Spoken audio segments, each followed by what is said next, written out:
धरु मन माही।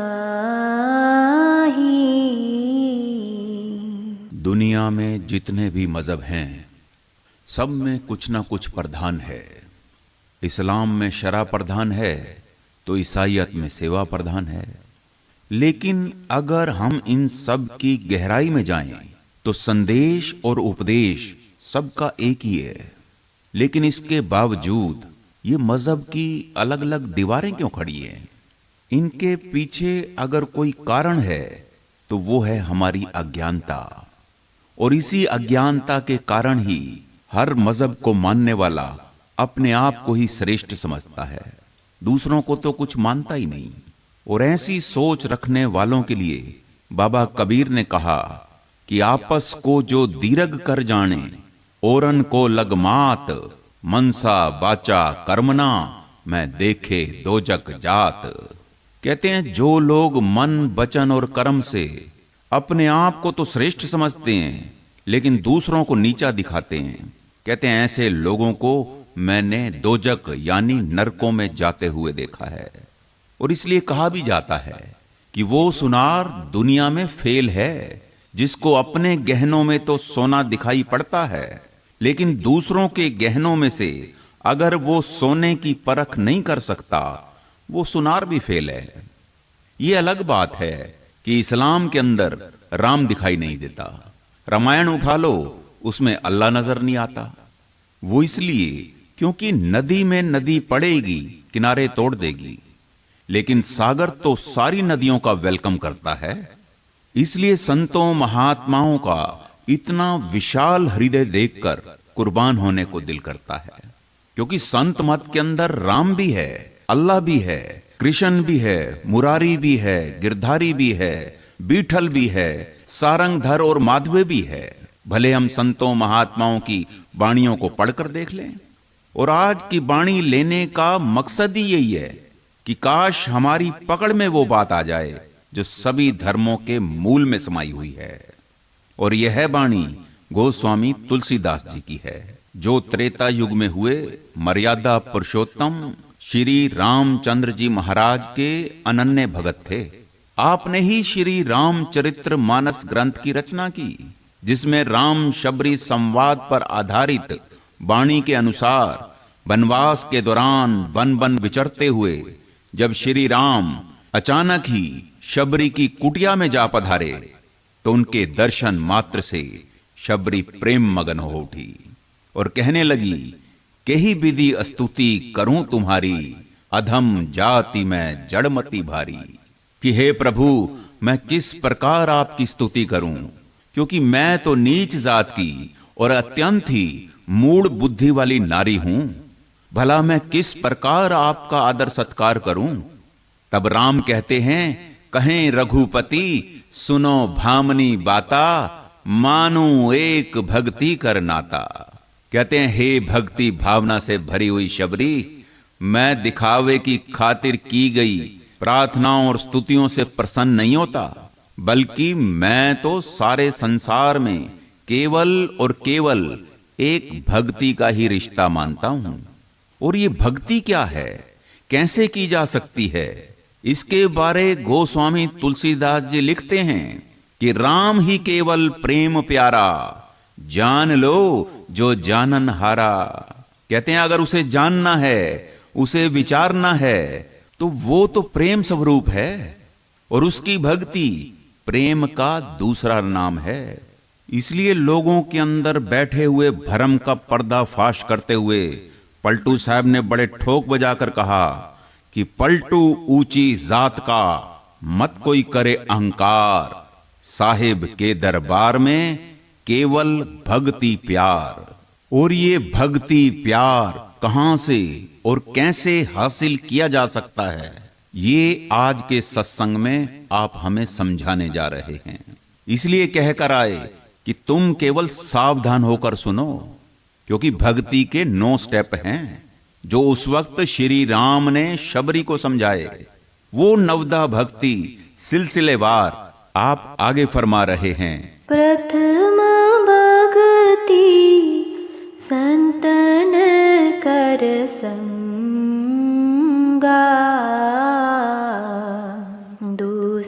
परिरति मम कथा प्रसंगा। गोस्वामी तुलसीदास जी के मुताबिक ये बात किसी साधारण व्यक्ति ने नहीं कही, बल्कि ये बोल थे स्वयं श्री रामचंद्र जी महाराज के। तो फिर इस बात का महत्व भी तो उतना ही बड़ा होगा। अगर श्री राम इस बात को कह रहे हैं कि प्रथम भक्ति संतन कर संगा, क्या कारण है? इसी बात को सभी ऋषि मुनि भी गा रहे हैं, श्री राम भी पुकार रहे हैं, दुनिया जहान के सारे ग्रंथ भी यही उपदेश कर रहे हैं कि संत का संग करो। दादू साहब ने भी यही फरमाया कि दादू राम मिलन के कारणे जेतु खड़ा उदास, साधु संगत सोदले राम उन्हीं के पास। कहते हैं अगर तुम उस राम यानी जो सबके अंदर रमा हुआ है उस परमेश्वर से मिलना चाहते हो तो किसी संत का संग करो। लेकिन दुनिया में जो लोग 2 अक्षर ज्यादा पढ़ जाते हैं वो समझते हैं संत की जरूरत ही क्या है। ऐसी सोच रखने वालों के लिए गुरु रविदास जी महाराज ने खुलासा करते हुए फरमाया कि साध संगत बिन भाव नहीं उपजे और भाव बिन भक्ति नहीं होए तेरी। आप कहते हैं जब तक हम किसी संत सतगुरु का संग नहीं करते तब तक भक्ति का तो सवाल ही पैदा नहीं होता। वो इसलिए क्योंकि बिना संत के भक्ति में भाव जागृत हो नहीं सकते और बिना भावना के भक्ति सिर्फ एक कर्म बनकर रह जाएगी। क्योंकि भावना के साथ भक्ति जुड़ेगी तभी भगवान तक पहुंचेगी।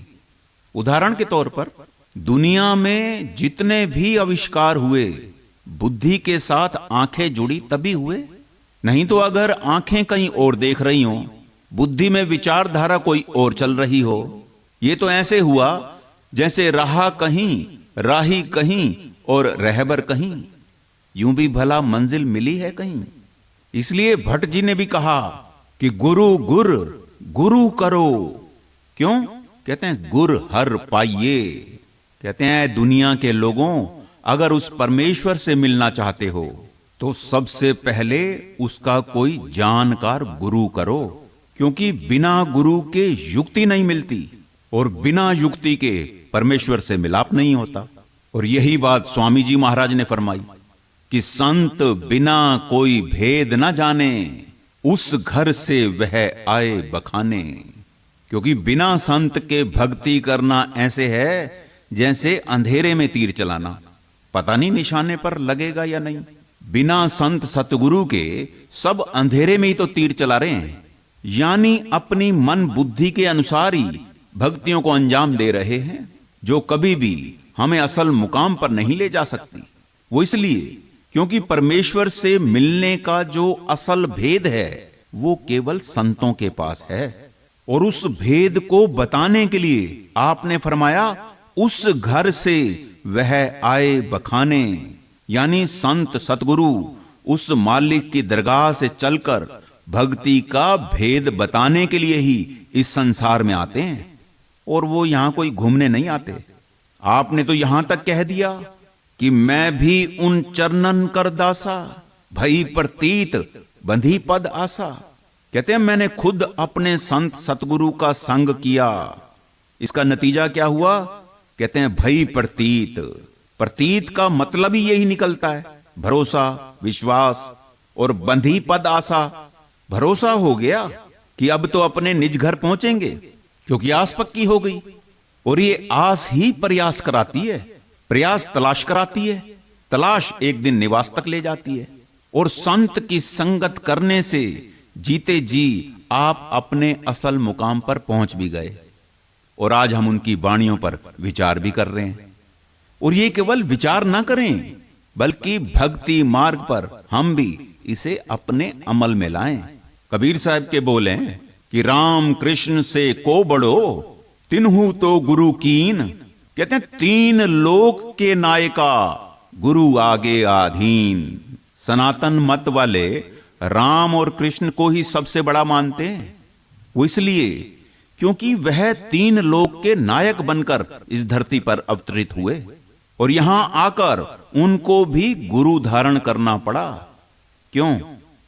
क्योंकि भक्ति क्या है, उस पर चलना कैसे है, इन सब चीजों की सूझ और समझ किसी वक्त के संत सतगुरु का संग करने से ही हो सकती है।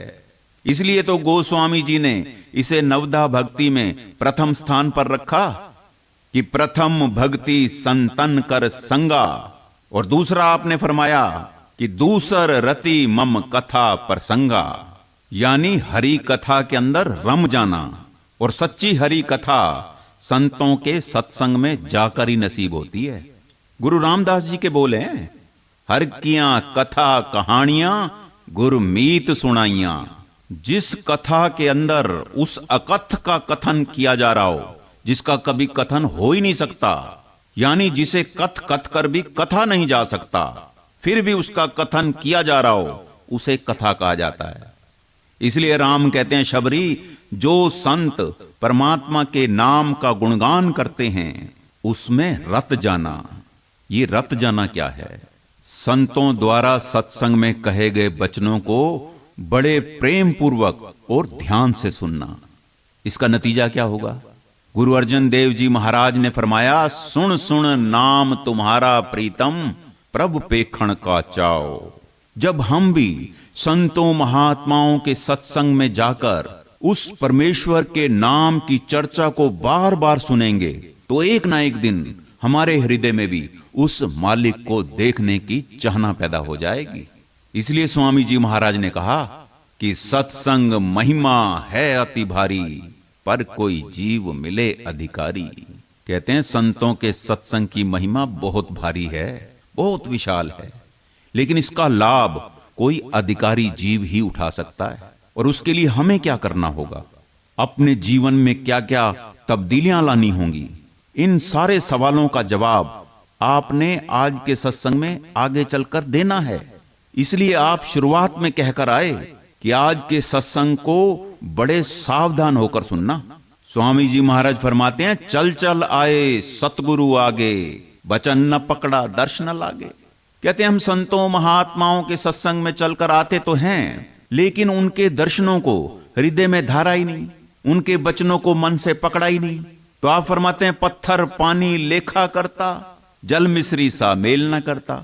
कहते हैं ये तो पत्थर और पानी वाला मेल कर रहे हैं हम। जैसे पत्थर पानी में चला गया, भीग गया, बाहर निकाला, फिर सूखे का सूखा, कठोर का कठोर। और जबकि हमें तो जल और मिश्री वाला मेल करना था। प्रेमी शिष्य का हृदय मिश्री की तरह होता है, जो सत्संग रूपी जल को पाकर उसमें घुल मिल जाता है। देखो सत्संग में भी तीन तरह के लोग पाए जाते हैं। पहले होते हैं नमदा बुद्ध, यानी स्पंज की तरह। स्पंज में सुई डालो, देखकर तो लगता है कि सुराख हो गया होगा, मगर सुई बाहर निकालो सुराख होता नहीं। इसी तरह कुछ लोगों को सत्संग में बैठे देखकर लगता तो है कि शायद ये तो पहुंचे हुए होंगे, मगर बाहर उनकी कार्रवाई देखो, लगता ही नहीं कि इन्होंने जीवन में कभी सत्संग सुना भी होगा। और दूसरे होते हैं चमड़ा बुद्ध। चमड़े में सुराख मारो, 20 साल के बाद भी सुराख उतने का उतना ही रहेगा, ना घटेगा ना बढ़ेगा। इसी तरह कुछ लोग 20-20 साल से वहीं के वहीं खड़े हैं, कोई बदलाव नहीं, कोई रूहानी तरक्की नहीं। तीसरे होते हैं तेलक बुद्ध। जैसे तेल की एक बूंद भरी बाल्टी में डालो, सारे पानी में उसकी खुशबू शरशार हो जाती है। ठीक इसी तरह कुछ विरले मालिक के प्यारे ऐसे जीव भी होते हैं जो संतों के वचनों को अपने जीवन में ऐसे धारण करते हैं जैसे खून शरीर में दौरा करता है। फिर उनकी ज्ञान इंद्रियां, उनकी कर्म इंद्रियां, उनका रोम रोम गुरु के वचनों से शरशार हो जाता है। फिर उनका जीवन बताता है कि सत्संग क्या है। हमारी करनी में से ऐसी खुशबू आनी चाहिए, कोई देख कर कहे कि वाकई कोई गुरु वाला बंदा है। इसको कहते हैं रत जाना। दशम पातशाह के बोल हैं कि एक रत्ती बिन एक रत्ती। कहते हैं अगर सत्संग मिल गया, संत का संग मिल गया, फिर भी अगर तू उस एक के साथ रचमिच नहीं हुआ, एक में एक नहीं हुआ, तो कहते हैं तेरी कीमत एक रत्ती जितनी भी नहीं। गुर पद पंकज सेवा, तीसरी भक्ति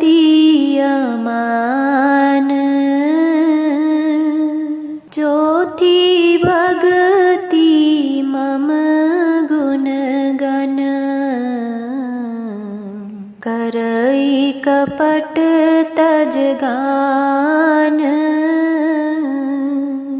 अब भक्ति के तीसरे स्टेप में आप फरमाते हैं कि गुरु के आंतरिक चरण कमलों की सेवा करना। वो इसलिए क्योंकि अपने अंतर में सेवक बने बिना कभी भी उस प्रभु के साथ मिला नहीं जा सकता। और आंतरिक चरण कमलों की सेवा में लगना तो दूर की बात, अभी तो अपने अंतर में ही ख्याल समेटना हमें बड़ा कठिन लगता है। और इस कार्य को और सरल करने के लिए सतगुरु दया मेहर करके समय समय पर बाहरी सेवा भी चलाते हैं, क्योंकि ये उनका कल्याण करने का एक और सरल तरीका है। ये उसकी रचना है। वो जानता है कि मुझे इस जीव को आवागमन के चक्र से कैसे बाहर निकालना है, क्योंकि कर्मों का बोझ बड़ा भारी है। सतगुरु उन कर्मों के भुगतान के लिए हमें सेवा में लगाते हैं। इसलिए हम भी पूरे तौर पर सेवा में लग जाएं, क्योंकि गुरु के आंतरिक चरण कमलों तक पहुंचने का इससे आसान उपाय और कोई हो नहीं सकता। सतगुरु सेवा इसलिए नहीं करवाता कि हम उसके लिए कुछ करें, अपने दिमाग से ही निकाल दें ये बात।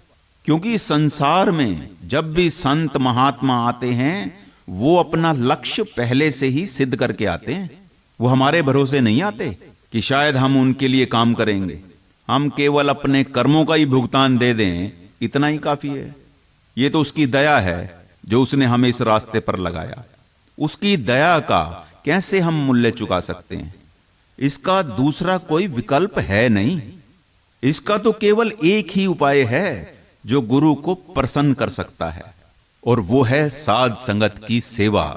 इसलिए आपने फरमाया कि सेवा ऐसा मंत्र है, सबका मन हर लेत, परमेश्वर भी सेवक ते, मुंह मांगा फल देत।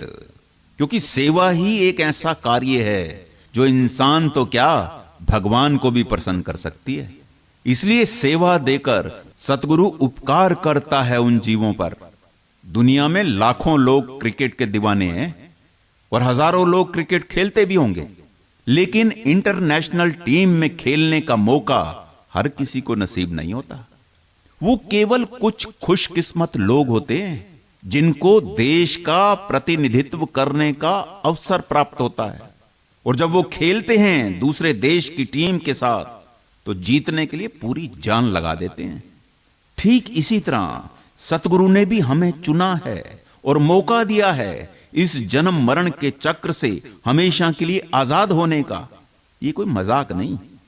84 लाख योनियों के बाद जाकर ये मौका नसीब हुआ है। इसलिए वो खुशकिस्मत लोग हैं जिनको ये अवसर मिला है इस सेवा को करने का। और ये सब वो देख रहा है कि कौन कितनी लगन से सेवा कर रहा है, कौन जीवन की बाजी जीतने के लिए सेवा कर रहा है, कौन अपने स्वार्थ की पूर्ति के लिए सेवा कर रहा है, और कौन परमार्थ के लिए सेवा कर रहा है। सेवा देकर वो कोई अपने पांव नहीं दबवाता, वो तो केवल हमारे भले के लिए पुरुषार्थ और परमार्थ की लकीरें खींचना चाहता है। असल में वो हमारे दोनों तरफ ऐसे किनारे बना देना चाहता है जिसके दरमियान चलते चलते हम भी सहज ही अपनी मंजिल तक पहुंच जाएं। जैसे नदी के किनारे ही उसे बांध कर ले जाते हैं समंदर तक, ऐसे ही सेवा करने वाले की मर्यादाएं, सेवक की सीमाएं इसे बांध कर ले जाती हैं उस सतनाम समंदर तक। जो पानी बंधने को तैयार नहीं, वो कभी भी समंदर तक नहीं पहुंच सकता, क्योंकि या तो उसे जमीन पी जाएगी, या धूप की तपिश सुखा देगी, या फिर इस संसार के गड्ढों में पड़कर सड़ जाएगा, मगर कभी भी सागर तक नहीं पहुंच पाएगा। ठीक इसी तरह से दुनिया में बहुत लोग परमेश्वर को पाने के लिए यत्न किया करते हैं, लेकिन बहुत कम लोग ही परमेश्वर तक पहुंच पाते हैं, क्योंकि ज्यादातर को संसार की मजबूरियां पी जाती हैं, तो कुछ को अज्ञान रूपी गड्ढे रोककर जीवन सड़ा देते हैं। कहने का भाव सिर्फ इतना है कि वो भाग्यशाली लोग होते हैं जिनको सच्चे गुरु की संगत मिलती है, और वो गुरु मत को अपनाकर परमेश्वर तक के सफर को तय कर जाते हैं। इसलिए सेवा का महत्व क्या है, ये अभी हमें समझना होगा। आज समझें, 10 साल बाद समझें, जीवन के अंतिम श्वास में समझें, तभी सेवा सार्थक होगी। क्योंकि ये गुरु और सेवक का संबंध बाहर का, इस तन का नहीं। ये तन तो मिट्टी का है और एक दिन मिट्टी में ही मिल जाएगा। इसलिए इससे जितनी सेवा हो सकती है ले लें, क्योंकि ये कर्म और भावनाओं का संबंध है। गुरु और सेवक अंदर से करीब आते हैं कर्म के द्वारा, समर्पित भावनाओं के द्वारा। इसलिए जब भी कोई सेवक सेवा करता है तो स्वाभाविक है उसे मान मिलता है। श्री राम के बोले, सबके प्रिय सेवक यह है नीति। ये उसकी नीति है। जो भी लगन से प्यार से सेवा करता है वो सेवादार सबको अच्छा लगता है, इसलिए उसे मान भी मिलता है। लेकिन राम कहते हैं, पर मोहे अधिक दास पर प्रीति। कहते हैं पर मेरी जो है दास पर बहुत प्रीति है, स्वाभाविक प्रेम है।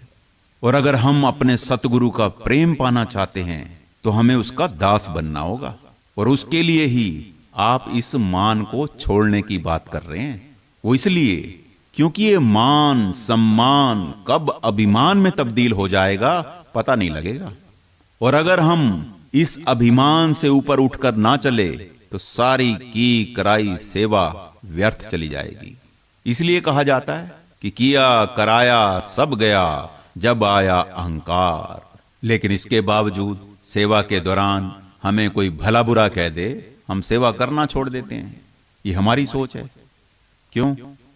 क्योंकि हमने ये जो अभिमान की दीवार खड़ी की हुई है उसे देख देख के जी रहे हैं। कोई उसे चोट मारे हमें बड़ी तकलीफ होती है। वो इसलिए क्योंकि हम हर बार भूल जाते हैं कि सतगुरु ही हमारी इस अभिमान की दीवार को गिराना चाहता है, इसलिए समय समय पर उस पर चोट मारता है। दादू साहब के बोले, देवे किनका दर्द का टूटा जोड़े तार, दादू साधे सुरत को सो गुर पीर हमार। ऐसा गुरु, बाणी तो कहती है ऐसे गुरु पर बल बल जाइए कि वो अगर दर्द देता है तो इसके पीछे कारण है। असल में वो हमारे अंदर का टूटा तार जोड़ना चाहता है। इस बात को हम कब समझेंगे, कब एहसास होगा कि हम जिंदगी के कितने कीमती क्षणों को बर्बाद किए जा रहे हैं। चारों ओर निगाह डालकर देख लो, सतगुरु की कितनी दया बरस रही है, लेकिन हमारी जिंदगी का बर्तन ही उल्टा पड़ा हुआ है, इसलिए उसमें कुछ समाता नहीं। गुरु नानक देव जी के बोले, ऊंधे भांडे कछु न समावे, सीधे अमृत पड़े निहाल। इसलिए अगर हम सतगुरु के चरण कमलों की सेवा में लगना चाहते हैं, उसके दास बनना चाहते हैं, तो इन बातों को विचारें और मनन करें, क्योंकि यही भक्ति का तीसरा स्टेप है। और चौथा आपने फरमाया, चौथी भक्ति मम गुण गन करई कपट तज गान। ये जो कपट को छोड़कर मालिक का गुणगान करने की आप हिदायत दे रहे हैं, असल में यही वो गंगा है जो हमारे पापों को धो सकती है। और इसी कानों से उस परमेश्वर का गुणगान सुनना ही यमुना है जो हमारे दुखों को हर सकती है। और इस गाने और सुनने के दरमियान मौजूद जो हमारी छुपी हुई भावना है वही सरस्वती है जो हमें सुख प्रदान कर सकती है। और यही भगत की सच्ची त्रिवेणी है। गुरु नानक देव जी के बोले हैं कि गाविए सुनिए मन रखिए भाव। इसका नतीजा क्या होगा? आप फरमाते हैं, दुख पर हर सुख घर ले जाए। जो लोग प्रयागराज गए होंगे उन्होंने वहां देखा भी होगा कि एक तरफ से गंगा बहती है, दूसरी ओर से यमुना। दोनों का जहां पर संगम होता है उसी को वो त्रिवेणी कहते हैं। उनसे पूछो कि तीसरी सरस्वती कहां है, वो कहते हैं कि सरस्वती दिखाई नहीं देती। क्यों? क्योंकि वह गुप्त है। और इस भेद को खोला केवल संतों ने। अब किस भावना से ये सत्संग हो रहा है आप नहीं जानते, और किस भावना से आप सत्संग को सुन रहे हो ये हम नहीं जानते, क्योंकि भावना गुप्त है। हम दूसरे के बारे में एस्टीमेट लगा सकते हैं, कभी एक्यूरेट नहीं हो सकते। एक्यूरेट तो अपने बारे में हम खुद ही हैं। इसलिए आपने हिदायत दी कि तू खुद बा मुंशब शुद्ध, कि अपनी मुंसबी खुद करें, क्योंकि हम अंदर से कुछ और हैं, बाहर से कुछ और, दिखाते कुछ हैं, होता कुछ है। अगर कोई बंदा हमारे साथ कपट के साथ बर्ताव करे, जब वो बंदा हमें नहीं भाता तो क्या कपट के साथ हम उस परमेश्वर के गुण गाते रहेंगे? क्या उसे भाएंगे? इसलिए आप कपट को छोड़कर मालिक का गुणगान करने की बात कर रहे हैं। इसका नतीजा क्या होगा हम अंदाजा ही नहीं लगा सकते। गुरु अर्जन देव जी के बोल हैं कि गुण गावत तेरी उतरस मैल। सबसे पहला फायदा कहते हैं कपट को छोड़कर मालिक के गुण गाने से मन पर चढ़ी हुई जन्मों जन्मों की मैल उतरना शुरू हो जाएगी। और दूसरा फायदा आपने कहा बिनस जाए होमे बिक फैल। आज सारे संसार में होमे का जहर फैला हुआ है और इसी होमे के कारण ही समाज उजड़ रहे हैं, परिवार टूट रहे हैं, घर घर में दीवारें खड़ी हो रही हैं और इसका इस दुनिया के अंदर कोई इलाज नहीं, कोई दवा नहीं। और ये होमे केवल मालिक के गुण गाने से ही बिनस सकती है। और तीसरा फायदा आपने गिनवाया होए अचिंत बसे सुखनाल। क्योंकि आज हर आदमी किसी ना किसी चिंता में डूबा हुआ है। किसी को परिवार की चिंता खाई जा रही है, किसी को कारोबार की। आप समझाते हैं कि तू कपट को छोड़कर मालिक के गुण गाना शुरू कर, कहते हैं तू चिंता मुक्त हो जाएगा। और चौथा फायदा आपने कहा बसे सुखनाल। क्योंकि इस संसार में हर इंसान किसी न किसी कारण से दुखी है, कहते हैं तो गुण गाना शुरू कर, उस परमेश्वर का सिमरन कर। नतीजा क्या होगा? कहते हैं बसे सुखनाल, कहते हैं सदा के लिए तेरा सुख के अंदर वास हो जाएगा। इसलिए पंचम पातशाह ने हिदायत भी दे दी कि सास ग्रास प्रभ नाम संभाल। कहते हैं उठते बैठते खाते पीते सोते जागते उस मालिक के नाम का सिमरन करो, कपट को त्याग कर उस मालिक के गुण गाओ, क्योंकि यही भक्ति का चौथा स्टेप है। मंत्र जाप मम दृढ़ विश्वासा, पंचम भजन सो वेद प्रकाशा।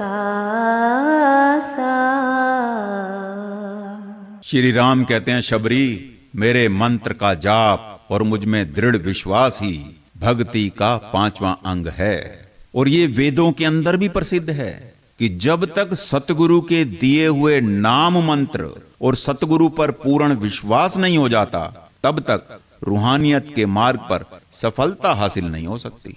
क्योंकि जिस शिष्य के हृदय में विश्वास नहीं, वहां फिर शक होगा, और जहां शक होगा वहां भ्रांति होगी, जहां भ्रांति होगी उस हृदय में भक्ति के लिए कभी भी क्रांति पैदा हो नहीं सकती। इसलिए ये विश्वास तो हमें खुद ही कायम करना होगा, क्योंकि अभी हम विपरीत हैं, अभी हमारी रीत ही नहीं बनी। प्रीत कब बनेगी? क्योंकि जब तक अपने सतगुरु से प्रीत नहीं हो जाती, प्रतीत का तो सवाल ही पैदा नहीं होता।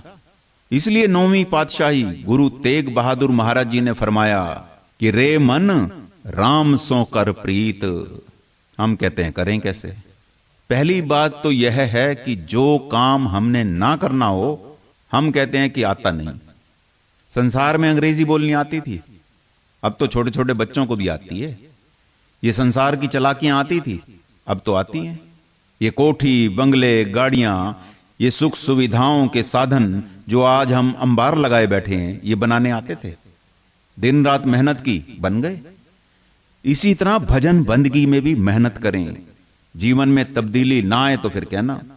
9वीं पातशाही ने फरमाया श्रवण गोविंद गुण सुनो और गाओ रसना गीत। ये तरीका है प्रीत पैदा करने का। जो सिमरन हम करते हैं वो खुद तो सुनते नहीं, फिर कहते हैं इतनी देर बैठते भी हैं, होता कुछ नहीं। होगा कैसे?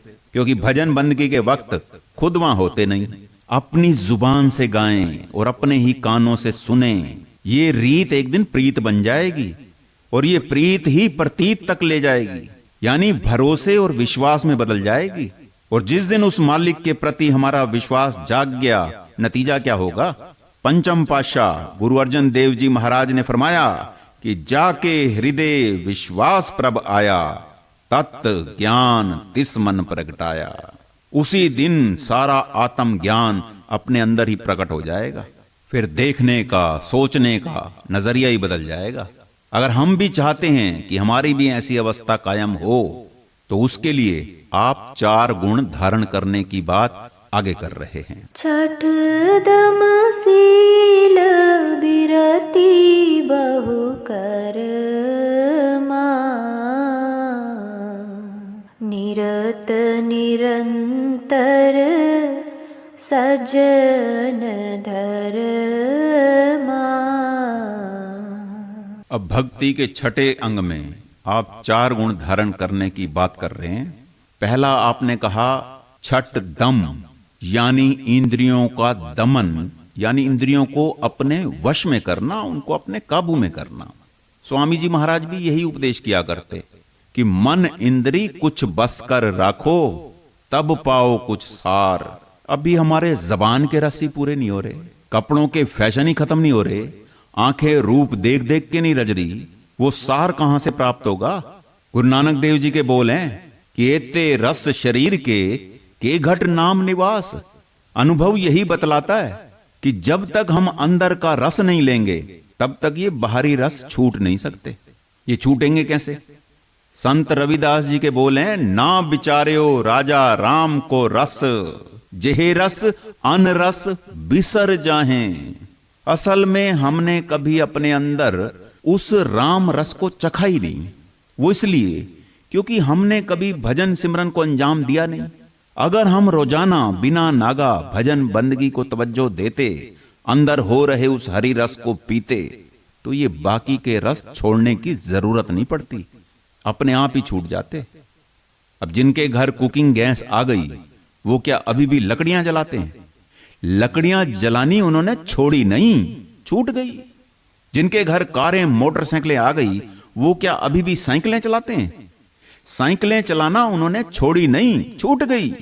ठीक इसी तरह से हम भी भजन बंदगी के द्वारा अपने ख्याल को समेट कर आंखों के ऊपर लाते, अंदर उस बरस रहे हरि रस राम रस को पीते, उस शब्द को सुनते, तो ये बाहर के रस अपने आप ही छूट जाते।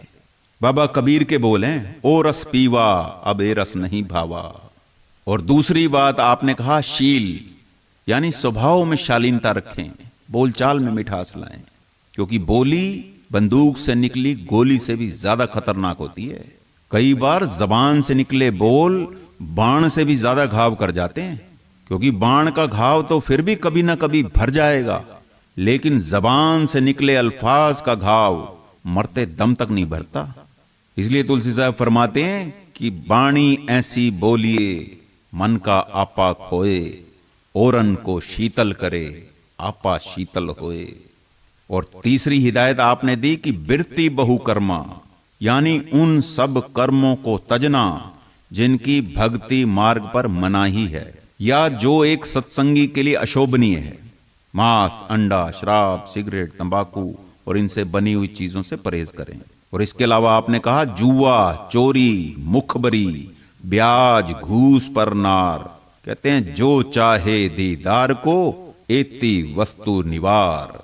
अगर वास्तव में हम अपने अंतर में उस पार ब्रह्म के दीदार करना चाहते हैं तो फिर इन ऐबों से किनारा करें। भगत नामदेव जी ने भी यही फरमाया कि पार ब्रह्म जो चीनसी आशा ते ना भावसी। उनको फिर संसार की वासनाएं अच्छी नहीं लगती, छोड़नी पड़ेंगी। और ये प्रेज भी है। हम कहें कि पब में भी जाएं, क्लब में भी जाएं, सिनेमा भी देखते रहें, सैर सपाटे भी जारी रखें और सत्संग भी सुने और सिमरन भी हो जाए, हो नहीं सकता। जिंदगी डेवलप नहीं होगी। देखो, अगर हम भक्ति मार्ग पर चलना चाहते हैं तो भगत तो बनना पड़ेगा। और भगत का पहला भब्बा ही यही सिखलाता है कि भावना के साथ भक्ति करेंगे तभी गग्गे से ज्ञान उत्पन्न होगा, और ये ज्ञान ही तत्ते से त्याग करवाएगा बुरी वासनाओं का, गलत कामों का। तब जाकर हम सही अर्थों में भगत कहलाने के योग्य बनेंगे। और चौथी बात आपने समझाई निरत निरंतर सज्जन धर्मा, यानी हमेशा सज्जन पुरुषों की संगत में जाकर बैठें। इसका नतीजा क्या होगा? बाबा कबीर के बोल हैं कि एक घड़ी आधी घड़ी आदि हूं से आद, कबीर संगत साध की कटे कोट अपराध। अभी हमें इन बातों का अंदाजा ही नहीं। 24 मिनट की एक घड़ी, आधी 12 मिनट की, और उससे आधी आपने कहा 6 मिनट। मात्र 6 मिनट भी अगर हम साध संगत में गुजारें, कहते हैं करोड़ों पापों का नाश हो जाता है। इसलिए इंद्रियों पर रोक, निर्मल आचरण, बुराइयों का त्याग और सज्जन पुरुषों की संगति को भक्ति का छठा अंग बताया। सातवां दम मोहे मये सग देखा, मोते संग अधिक करी लेखा।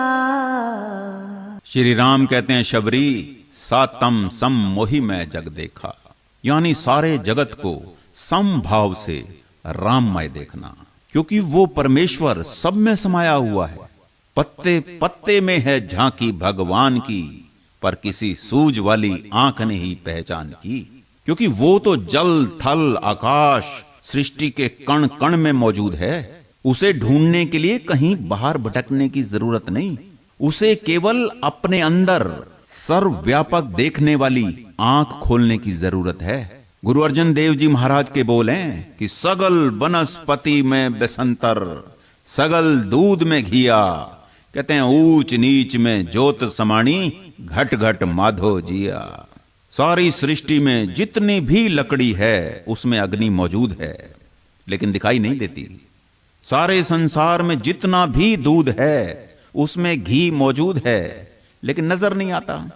उसे प्रकट करने के लिए विधि अपनानी पड़ती है।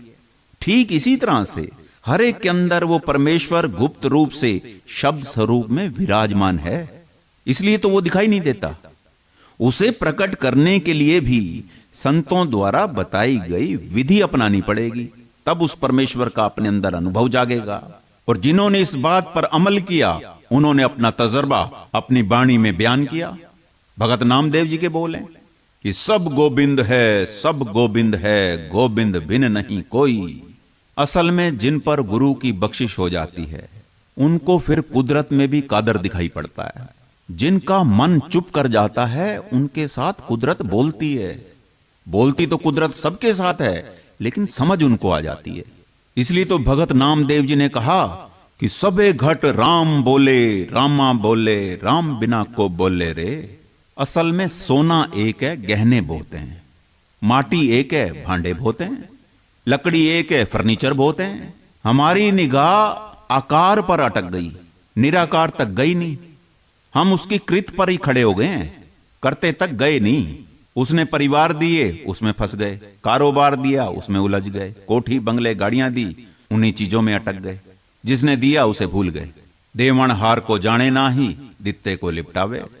गुरु अमरदास जी फरमाते हैं, देंदे थावो दित्ता चंगा, मनमुख तैसा जानिए। ये मनमुख की निशानी है कि देने वाले से दी हुई चीज को ज्यादा प्यार करता है। जिसने दिया उससे कोई प्यार नहीं। बाबा कबीर फरमाते हैं कि चच्चा रचत चित्र है भारी। हालांकि उस जमाने में बाबा कबीर को किसी भी स्कूल वाले ने दाखिला नहीं दिया, लेकिन फिर भी 52 अक्षरी के चाक्षर से जो आपने जाना वो हमारे लिए फरमाया कि चच्चा रचत चित्र है भारी। और जबकि हमें बड़े बड़े स्कूलों में एडमिशन मिलने के बावजूद हमने चा अक्षर से क्या सीखा? हमने चा से चलाकियां पढ़ी, चा से चाचा पढ़ा होगा, चतुराइयां सीखी हैं, और क्या सीखा है हमने? लेकिन उसी चा अक्षर से आपने उस चित्रकार को जान लिया जिसने सारी कायनात रची। इसलिए हमें भी हिदायत दी कि चित्र की खूबसूरती पर नाटक जाना, क्योंकि जिसका चित्र इतना सुंदर है वो आप कितना सुंदर होगा। कहते हैं इस रचना के गुण देखकर मत फंस जाना, क्योंकि इस दुनिया को गुण देने वाला आप कितना बड़ा गुणवान होगा। असल में जितनी खोज हमने पदार्थ के तल पर की, अगर उतनी खोज हमने परमार्थ के तल पर की होती, आज हमारी दशा कुछ और होती। कहने का भाव सिर्फ इतना है कि सृष्टि के जर्रे जर्रे में उस मालिक का दीदार करने वाला ही श्रेष्ठ भगत है, जो गुरु की कृपा से पूरी तरह से समदर्शी हो गया। इसलिए राम कहते हैं शबरी, मोते संत अधिक करी लेखा, कि मुझसे अधिक सम्मान उस संत का करना जिसने मुझ तक पहुंचने का वो भेद, युक्ति, साधन, तरीका समझाया। इसलिए कबीर साहब ने फरमाया कि गुरु गोविंद दो खड़े, काके लागू पाए। कहते हैं बलिहारी गुरु आपने, जिन गोविंद दिया मिलाए। कहते हैं मैं तो अपने गुरु पर बलिहार जाता हूं, जिसने उस ना दिखने वाले निराकार परमेश्वर से साक्षात्कार करा दिया। आठवां जथा लाभ संतोषा, सपने हूँ नहीं देखई परदोसा। भक्ति के 8वें अंग में आपने कहा जथा लाभ संतोषा, यानी जो मिल जाए उसी में राजी रहना। संतोष का मतलब ही यही निकलता है, अपने मन को प्रभु की इच्छा के मुताबिक ढालना। पर यह सब होगा कैसे? गुरु अर्जन देव जी महाराज ने अपना तजर्बा बयान करते हुए फरमाया कि जो प्रभ कीनो सो भल मान्यो। हालांकि दुनिया की कोई भी पढ़ाई ऐसी अवस्था में नहीं ला सकती। फिर आपकी ऐसी विचारधारा कैसे कायम हुई? वो सीक्रेट, वो राज की बात भी आपने फरमाई कि ए सुमत साधु ते पाई। कहते हैं ऐसी सुमत सोझी बुद्धि सतगुरु की शरण में जाने से ही प्राप्त हुई। जिसने पूरे तौर पर अपने सतगुरु की शरण को स्वीकार किया, उनकी फिर ऐसी अवस्था बन गई। जैसा कि मीराबाई ने कहा कि जो पहरावे सोई पहरूं, जो देवे सो खाऊं, जहां बिठाले तिथि बैठूं, बेके तो बिक जाऊं। यह है संतोष। इसको कहते हैं मालिक की रजा में राजी रहना। और जैसे जैसे हम सतगुरु की शरण को स्वीकार करते चले जाएंगे, वैसे वैसे संतोष भी बढ़ता जाएगा। और जितना मन में संतोष बढ़ेगा, उतना बंदगी रंग लाएगी और बैराग को जन्म देगी। और ये बैराग ही हमें हमारे लक्ष्य तक ले जाएगा। इसलिए आपने कहा कि सुपनेहु नहीं देखे ही पर दोषा। परमार्थी को कभी सुपने में भी दूसरे में दोष देखने की जरूरत नहीं, क्योंकि जो दूसरों को बुरा कहेगा वो कभी आप अच्छा हो नहीं सकता। जो दूसरों की बुराई करके अपनी इज्जत बनाएगा, नहीं बनेगी। अगर इज्जत लेनी है तो फिर पहले दूसरों को इज्जत देना सीखें, फिर मिल जाएगी। और अगर दोष देखने भी हैं तो अपने अंदर देखें। गुरु नानक देव जी ने फरमाया कि हम नहीं चंगे, बुरा नहीं कोई। केवल इतनी सी बात भी अगर हम मान लें कि हम नहीं चंगे, अहंकार चला गया। क्योंकि अहंकार हमेशा गुणों का होता है, अवगुणों का तो कोई अहंकार नहीं करता। आज तक किसी दुकानदार ने अपनी कमियों के तो बोर्ड नहीं लगाए, हमेशा गुणों के बोर्ड लगे होते हैं। और दूसरी बात आपने कही कि बुरा नहीं कोई। अगर इतनी बात भी हम मान लें तो ईर्ष्या भी चली जाएगी, क्योंकि जब कोई बुरा ही नहीं तो फिर ईर्ष्या का तो सवाल ही पैदा नहीं होता। यह अलग बात है जो गुरु अमरदास जी ने फरमाया कि खोटे खरे तुद आप उपाए, तुद आपे परखे लोक सभाए, खरे परख खजाने पाए, खोटे भरम गुलामणियां। यह भी ठीक है कि सारे संसार के लोगों को उसी परमेश्वर ने ही पैदा किया है, चाहे वो खोटे हैं या खरे। लेकिन वो खुद उन्हें परखने भी तो आता है, क्योंकि उसने इस संसार में हमें सीखने के लिए भेजा था। और जो गुरु मत को अपनाकर सीख जाते हैं, यानी खोटे से खरे बन जाते हैं, और जिनको वो परख के काबिल बना लेता है, उन्हें अपने साथ मिला लेता है। और जिनको वो परख के काबिल नहीं बनाता, उनको फिर से संसार के भ्रमों में भुलाए रखता है। अब ये निर्णय तो हमें खुद ही करना होगा कि हमें वापस जाकर अपने असल परमेश्वर में समाना है या फिर से इस संसार के जन्म मरण के चक्र में आना है। नवम सरल सब सन छलहीना, मम भरोस हिए हरस न दीना। अब राम कहते हैं शबरी भक्ति का 9वां स्टेप है सरलता, यानी बच्चे की तरह मासूम, किसी के साथ कोई छल फरेब धोखा नहीं। असल में हम हैं तो सब उस परमेश्वर की अंश, लेकिन मन का साथ लेने के कारण इस मायावी संसार के लोभ और लालच में पड़कर आज हम अपनी मासूमियत गवा बैठे हैं। इस संसार के छल फरेब और धोखों में उलझकर आज हमारी सोच जटिल हो चुकी है, हमारी शक्लें तक बदल चुकी हैं। हमारा जीवन सरल होने की बजाय छल और झूठ से भर चुका है। हम कहते कुछ हैं और करते कुछ हैं। कई बार देखा जाता है कि बड़ी बड़ी ज्ञान की बात करने वाले भी अंदर से बड़े कठोर होते हैं, महाक्रोधी, किसी की बात को बर्दाश्त नहीं कर सकते, क्योंकि अंदर से कभी जुड़े नहीं। यहां सत्संग में तो चुपचाप बैठे होंगे, लेकिन घर परिवार कारोबार में जाते ही आसमान सिर पर उठा लेते हैं।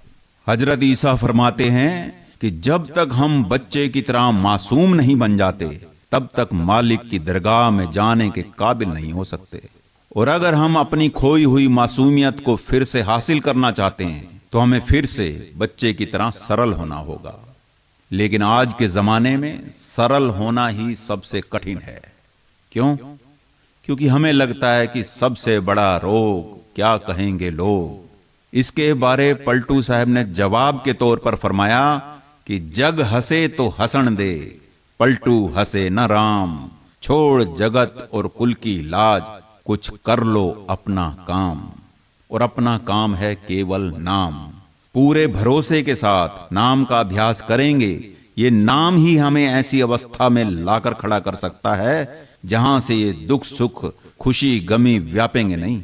संसार के लोभ मोह अभिमान स्पर्श नहीं कर पाएंगे। गुरु तेग बहादुर महाराज जी के बोल हैं कि सुख दुख जह पर से नहीं, लोभ मोह अभिमान, कह नानक सुन रे मना, सो मूरत भगवान। जो बंदा सुख और दुख के असर को कबूल ही नहीं करता, जिसे संसार के लोभ मोह अभिमान स्पर्श नहीं कर पाते, कहते हैं वो तो भगवान की मूरत बन जाता है, भाव उसी का रूप हो जाता है।